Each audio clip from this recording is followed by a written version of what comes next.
اللہ والوں کی ختم نہیں ہوئی، مدینے کا شہر ہے، نبی پاک کے تابعی ہیں، نام حضرت سعید ہے، اور یہ وہی سعید ہیں جب یزیدی فوج مدینے پہ حملہ آور ہوئی تھی، اہل مدینہ مدینہ چھوڑ کے اکثر نکل گئے۔ مسجد نبوی میں حدیث ہے 3 دن تک نہ نماز ہوئی نہ اذان ہوئی۔ حضرت سعید تنے تنہا تھے جو 3 دن مسجد نبوی میں رہے۔ یزیدی فوج گھس گئی، آ کے انہیں پکڑا اور لوگوں نے کہا پاگل ہے چھوڑ دو، پاگل ہے، پاگل سمجھ کے چھوڑ دیا گیا۔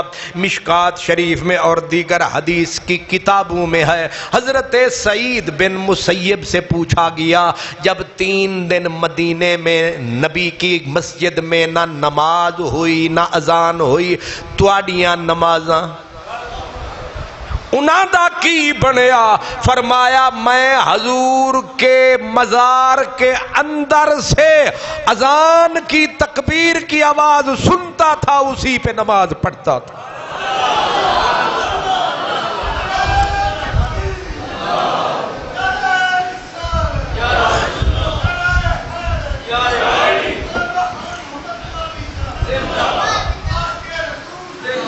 یہ پڑھی لکھی حدیث کی بات کر رہا ہوں، یوٹیوب کے باندروں کی بات نہیں کر رہا، یہ میں حدیث کی بات کر رہا ہوں۔ سعید بن مسیب زندہ نبی کی قبر سے اذان کی آواز سن کے نماز پڑھنے والا، لیکن آزمائش اللہ والوں پہ ہی آتی ہے۔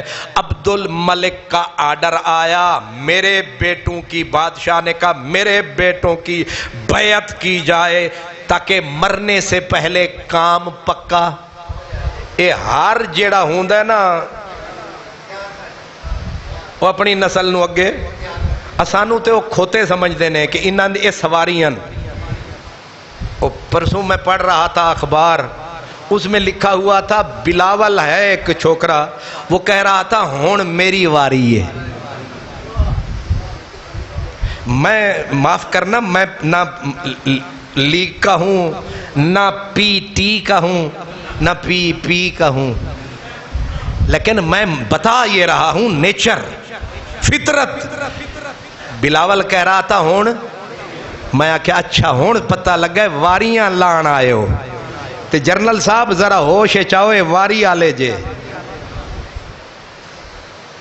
یہ عباس صدر، اس کا پروگرام یہ ہے زرداری کا میں اپنا بیٹا بنواؤں گا۔ اے تواڈی اماں دے جہیز وچ ملک آیا ہے۔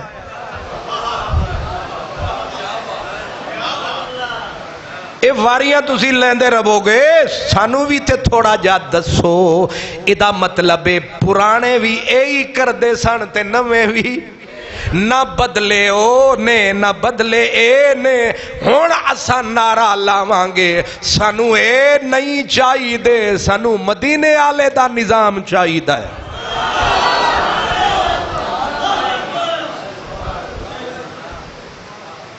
حضرت سعید بن مسیب کو کہا بیعت کرو، کس کی؟ باپ تو خود بیٹھا تھا حکومت میں، وہ کہنے لگا میرے پتر، کچھ دھیاں چھڈی کھلوتے تے کچھ پتر چھڈی ودن۔ پروگرام ایوے کہ اسی مریے تے پیچھے ساڑے، یعنی ہور کوئی بندہ پیدا لگتا ہے۔ ساریاں ماواں دیاں ککھاں بانج ہو گئیاں، پتر تے صرف انہاں دے گھر ہی پہ جم دیں۔